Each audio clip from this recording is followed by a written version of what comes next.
దీన శుభము లేదు, దివ్య కీర్తియు లేదు.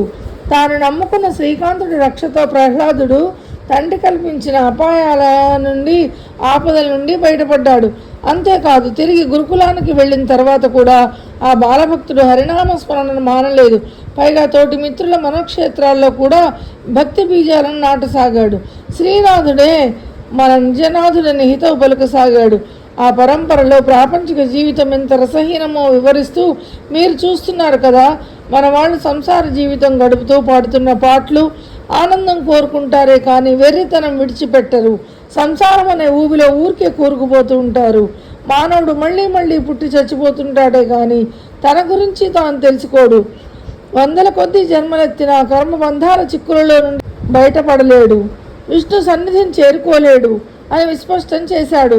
ఆపై మరింత సానుభూతితో, దీన శుభము లేదు, దివ్య కీర్తియు లేదు, జగతి పుట్టి పుట్టి చచ్చి చచ్చి పొరల నేల మనకు, పుట్టని చావని త్రోవ వెదకి కొనుట దొడ్డ బుద్ధి. ఈ సంసారం వల్ల ఏ సుఖము లేదు, ఏ కీర్తి రాదు. లోకంలో పుట్టడం, చావడం, మళ్ళీ పుట్టడం, చావడం, ఈ బాధలు మనకెందుకు? అసలు పుట్టుక చావు అనేవి లేనటువంటి మంచి దారి వెతుక్కోవడం మనకెంతో మంచిది అని ఉద్ఘాటించాడు. అప్పుడు రాక్షస బాలుడు ప్రహ్లాదుడితో, ఇప్పటికి మాకు ఓ మంచి విషయం తెలిసింది, జ్ఞానం కలిగింది. ఇక నిన్ను మేము ఎప్పుడు సేవిస్తాం, నిన్నే రాజుగా భావిస్తాం. కానీ నీవు మాతో పాటే ఉన్నావు, మాతోనే చదువుకుంటున్నావు. మరి నీకు ఈ ఆత్మజ్ఞానం ఎలా వచ్చిందో అర్థం కావడం లేదు, మాకు తెలుసుకోవాలని ఉంది, చెప్పు ప్రహ్లాదా అని అడిగారు. నారదముని ఆశ్రమంలో ప్రహ్లాదుడు తన మనస్సులో ఆ మహావిష్ణువుపై ప్రీతి పల్లవించి పూలు పూసిన నేపథ్యాన్ని మిత్రులకు వివరించసాగాడు. ఒకనొకప్పుడు హిరణ్యకశిపుడు మృత్యువును జయించాలన్న కాంక్షతో బ్రహ్మదేవుడి కోసం తపస్సు చేయసాగాడు. అదే అదనంగా దేవేంద్రుడు రాక్షసులపై దండెత్తాడు. అతని దాటికి తట్టుకోలేక రాక్షసులందరూ తమ ప్రాణాలు అరచేతుల్లో పెట్టుకుని పారిపోయారు. చివరకు దేవేంద్రుడు హిరణ్యకశిపుడు ధర్మపత్ని లీలావతిని కూడా చెరబట్టేందుకు ప్రయత్నించాడు. అదే సమయంలో నారద మహర్షి అక్కడికి వచ్చి ఇంద్రుడికి అడ్డుపడ్డాడు. ఇది ధర్మం కాదని, గర్భవతి అయిన ఆమెను అలా హింసించడం తగదని హితవు పలికాడు. చివరకు ఆ సురపతిని ఒప్పించి లీలావతిని తన ఆశ్రమానికి తీసుకువెళ్ళాడు. తాను కడుపులో ఉండగా ఆ మునివాటికలో తల్లి ఎలా గడిపిందో మిత్రులకు వివరిస్తూ ప్రహ్లాదుడు, యో శారత్నము నాథ దేవత విశాలోద్యోగమా తల్లి నిర్వైషమ్యంబున నాథురాకమదిలో వాంఛించి నిర్దోషైషద్భీతియు లేక గర్భ పరిరక్షేచ్ఛన్ విచారించు శుశ్రూషల్ చేయిచు నుండే నారదునకున్ సువ్యక్త శీలంబునన్.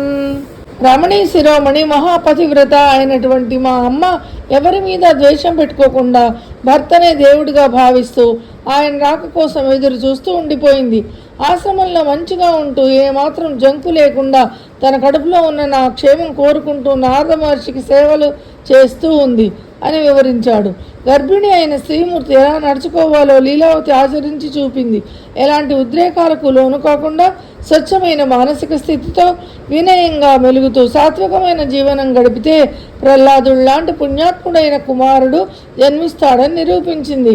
ఆనాడే కాదు, ఈనాడు కూడా మాతృమూర్తులు అనుసరించాల్సిన నడవడిక ఇది. అందుకే స్వామి వివేకానంద కూడా తన తల్లి పవిత్ర జీవన ఫలమే తానని చెబుతూ, నన్ను ఈ లోకానికి పరిచయం చేయడానికి నా మాతృమూర్తి ఓ తపస్వినిగా మారింది. నా కోసం ఆమె ఎన్నో పూజలు చేసింది. తన దేహాన్ని, మనసును, అన్నపానాదులను, ఆఖరికి ఆహార్యాన్ని కూడా భగవదర్పితంగా భావించింది, పవిత్రంగా జీవించింది. ఆమె పుణ్యఫలమే నేను అంటారు.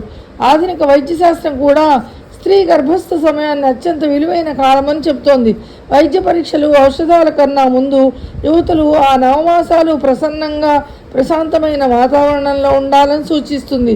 అప్పుడే మానసికంగా, శారీరకంగా ఆరోగ్యవంతమైన బిడ్డలు జన్మిస్తారని వివరిస్తోంది. కడుపులోని బిడ్డపై తల్లి గర్భస్థ మాసాల్లో పడే సంస్కారాలే జీవితం అంతా కొనసాగుతాయని స్పష్టం చేస్తోంది. అప్పుడు పడ్డ సంస్కారాలే. లీలావతి తనకు చేస్తున్న సేవలకు సంతసించి నారదుడు ఆమెకు అభయం ఇచ్చాడు. అంతేకాకుండా కడుపులో ఉన్న బిడ్డని కూడా దృష్టిలో పెట్టుకుని జ్ఞానాన్ని, ధర్మాన్ని ఉపదేశించాడు. ఆ సాధ్యమ తల్లితో పాటు పసిగుడ్డుగా ప్రహ్లాదుడు కూడా అమూల్య ప్రబోధాల్ని ఆలకించాడు, ఆత్మజ్ఞానాన్ని సంపాదించాడు. అదే జ్ఞానాన్ని గురుకులంలో తన సహ విద్యార్థులతో పంచుకున్నాడు. ప్రాపంచిక జీవనంలోని అనంతమైన దుఃఖాన్ని గుర్తు చేస్తూ భగవంతుడినే శరణ వేడుకోమన్నాడు. గురువులకు సేవ చేయడం, సమస్త ఫలితాల్ని భగవంతుడికి సమర్పించడం, సజ్జనులతో స్నేహం చేయడం, శ్రీహరి కథాశ్రవణం, వాసుదేవ మననం, నారాయణ సంకీర్తనం, విష్ణుపాద ధ్యానం తదితర భాగవత ధర్మాలను స్నేహితులకు వివరించాడు. షడభంగురాలైన మానవ జీవితాలు ఆ కమలాక్షుని కృపతోనే కైవల్య ప్రాప్తిని పొందుతాయని ప్రహ్లాదుడు ప్రస్ఫుటం చేశాడు.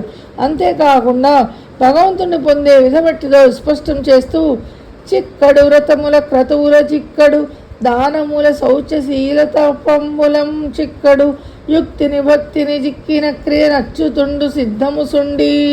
మిత్రులారా, ఆ భగవానుడు గాఢమైన భక్తికి చిక్కినట్లుగా దాన వ్రతాలకు, శౌచశీలాలకు, జపతపాలకు, యజ్ఞయాగాలకు, నియమనిష్టలకు చిక్కడు. భక్తి ఒక్కటే ఆ స్వామిని పొందే సాధనం, మరొక మార్గం లేదు అన్నాడు. పైగా పరమాత్మను మెప్పించడానికి భక్తి సరిపోయినట్లుగా బ్రాహ్మణత్వము సరిపోదని, దేవత్వము చాలదని, పద్మనాభుణ్ణి ప్రసన్నం చేసుకోవడానికి పరిపూర్ణమైన భక్తి ప్రపత్తులే సరైనవన్నాడు. ఏ జాతి వారైనా, ఎంతటి పాపజీవులనైనా సర్వం విష్ణుమయం జగత్ అని మనసారా తలచితే చాలు ముక్తి పొందుతారని ఆ బాల భాగవతోత్తముడు అభయమిచ్చాడు. అదే ఉత్సాహంతో విత్తము సంస్కృతి పటలము వ్రత్తము కామాది వైరి వర్గంబులనేడిత్తము చిత్తము హరికిని జొత్తము నిర్వాణ పదము శుభమగు మనకున్. ఈ సంసారం అనే మాయాబంధాన్ని విడదిద్దాం. కామం, క్రోధం, లోభం, మోహం, మదం, మాశ్చర్యం అనే శత్రువర్గాలను చీల్చి చెండాడుదాం. చిత్తమును శ్రీహరికి సమర్పణ చేద్దాం. కైవల్య పదాన్ని అందుకుందాం. మనకు తప్పకుండా శుభం కలుగుతుందని భజన చేస్తూ మిత్రులందరినీ శ్రీ మహావిష్ణువు నామామృతంలో ఓలలాడించాడు ప్రహ్లాదుడు. ఇందుగలడందులేడని సందేహం వలదు. ఈ విధంగా రహస్యంగా సమయం దొరికినప్పుడల్లా రాక్షస కుమారులకు మోక్ష మార్గాన్ని తెలియపరచగా వారు కూడా గురువులు చెప్పిన చదువులు కట్టిపెట్టి నారాయణుడి యందు భక్తి మనస్సులో స్థిరంగా ఉంచసాగారు. గురువులు వారి ఆంతర్యాన్ని తెలుసుకొని ఆందోళన అసహనాలతో ఆ బాలభక్తుడిని తండ్రి హిరణ్యకశిపుడి వద్దకు తీసుకొచ్చారు. రాక్షసేశ్వర, చక్కని మీ రక్కసి కులంలో ఈ ప్రహ్లాదుడు కొక్కిరాయిలా పుట్టాడు. ఇతనికి వైకుంఠుడు వెర్రి పట్టింది. ఇది వదిలేలా లేదు. నీ కొడుకు నీవే చక్కదిద్దుకో, మా వల్ల కాదు అని వారు ప్రహ్లాదుడిని రాజమందిరంలో వదిలి వెళ్ళిపోయారు.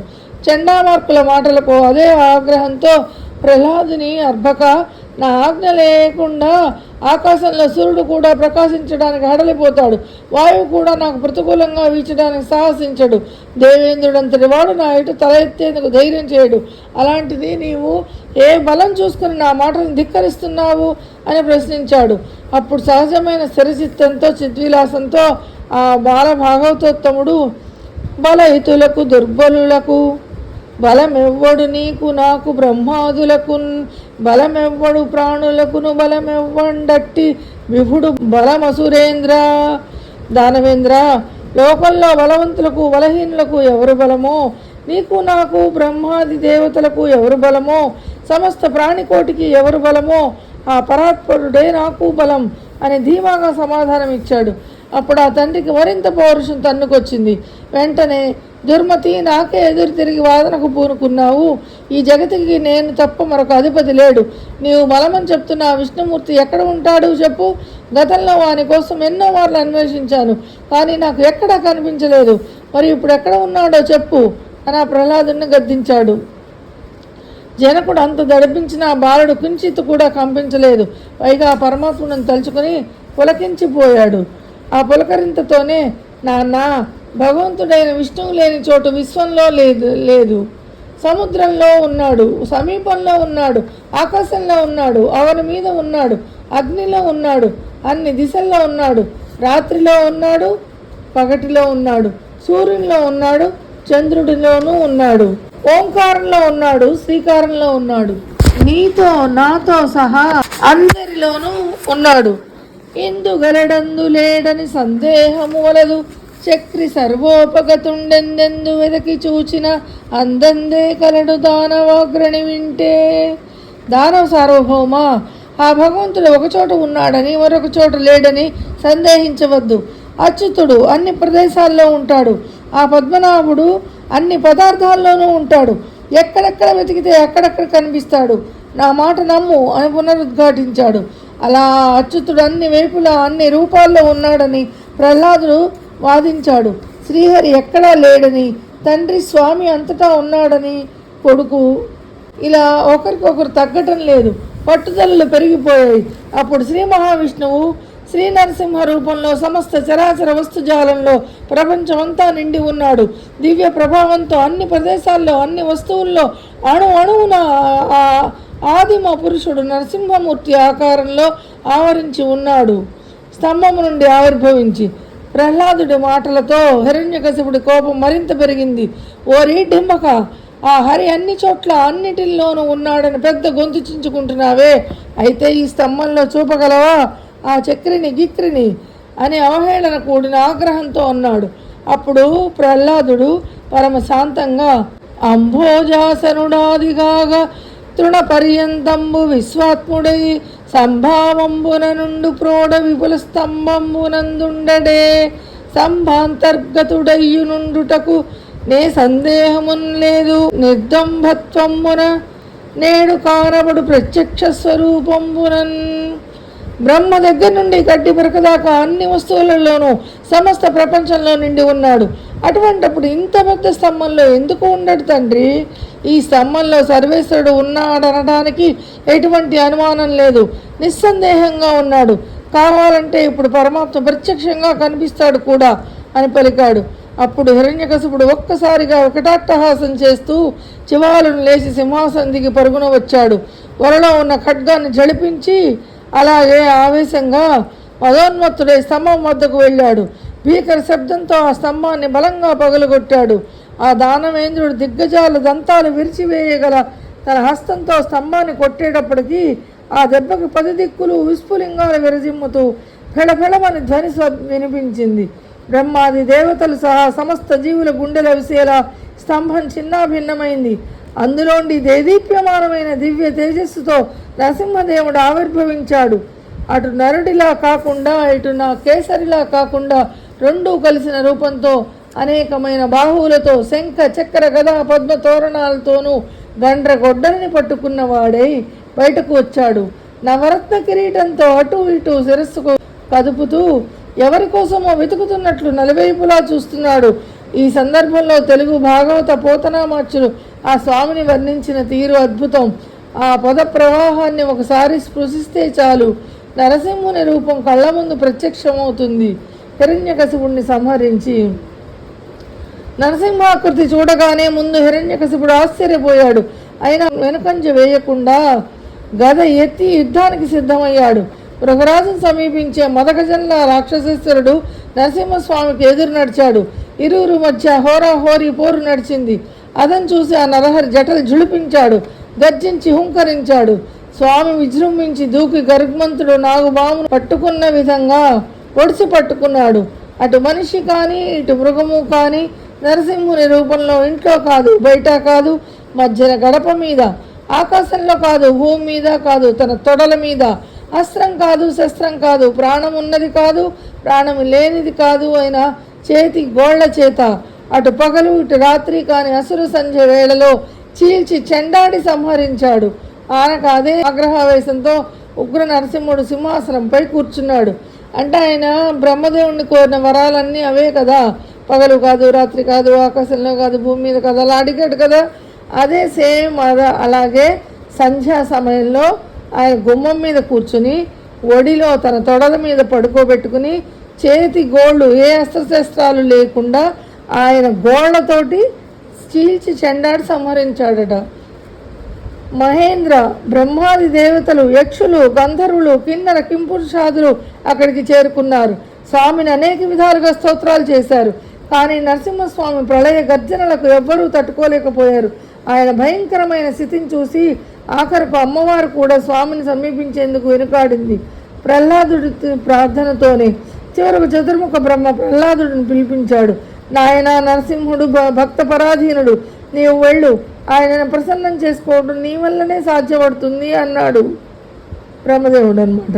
అప్పుడు ఆ భక్త పుంగవుడు నరసింహమూర్తిని సమీపించాడు. ఎంతో భక్తిపూర్వకంగా ఆయనకు అంజలి ఘటించాడు.